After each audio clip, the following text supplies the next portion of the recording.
Welcome to this review of BFDIA 15. I watched it pretty much as soon as it was released, and I spent the entire time just taking notes, and then from those notes, I wrote this review. So here you go. As always, the animation in this episode was fantastic. There were a few little hiccups here and there, stuff not being consistent or just animation errors, but no animated movie or TV show is ever safe from that, so you can't really blame BFDIA, which is an internet thing, from not being safe from that either. Yeah. I could tell the animators worked really, really hard. They're really skilled as well. Like, if I could animate like that, I would be rolling in dough. The animation in this show just won't stop getting better, really. What more can I say? It's good. It is very good. This episode's plot is a little out there, but what modern BFDI episodes isn't? I really like the challenge, and I take media studies. There's this thing in media studies called Chekhov's gun, which is an element used or brought up earlier has to be used by the end of it, otherwise remove it. They pulled that off excellently with the lead paint. Yeah.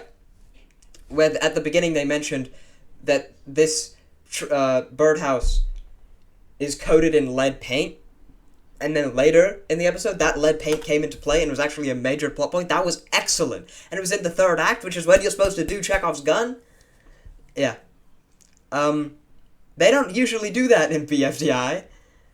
The plot runs smoothly, and just about everything in the episode happened for a reason. Like, there were very few random, out-of-nowhere moments that some of the earlier post-hiatus episodes very much suffered from.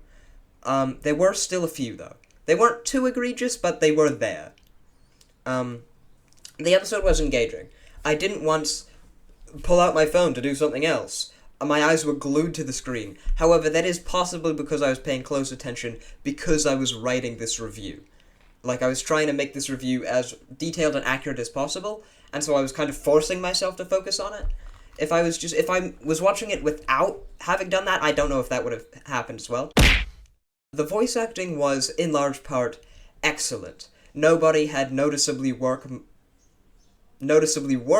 mic quality than anyone else. But one small thing I did notice is that some of the LOLers did have slightly different voices from how they sound in BFB and TPOT. Most noticeably is Belle. I'm not sure if they got a new VA for Belle, or they were just rusty or whatever, but Belle sounded remarkably different. However, that doesn't really affect the overall experience. It's just one little thing I caught onto as a longtime fan. The average viewer is not going to notice or care. The jokes in this episode were funnier than I expected, to be entirely honest.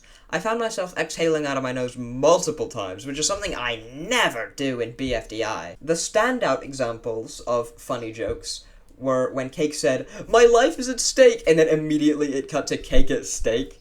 That's very clever. That was easily the best joke that episode. It got a full out of me.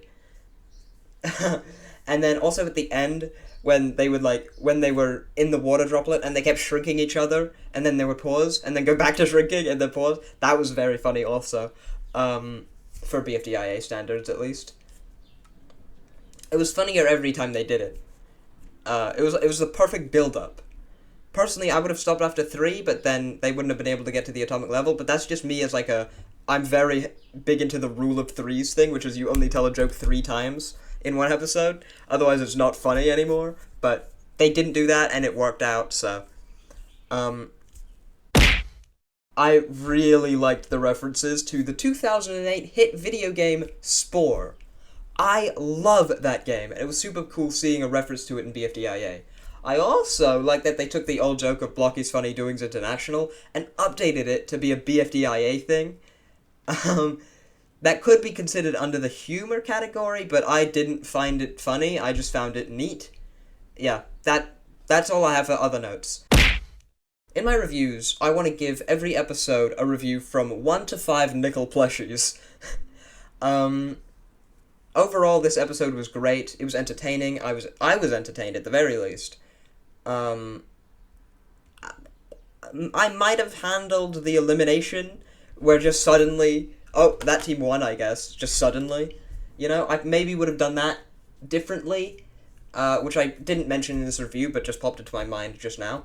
But it was enjoyable. It was entertaining. It's a good 20 minutes, 30 minutes. You know, just spent if you're bored.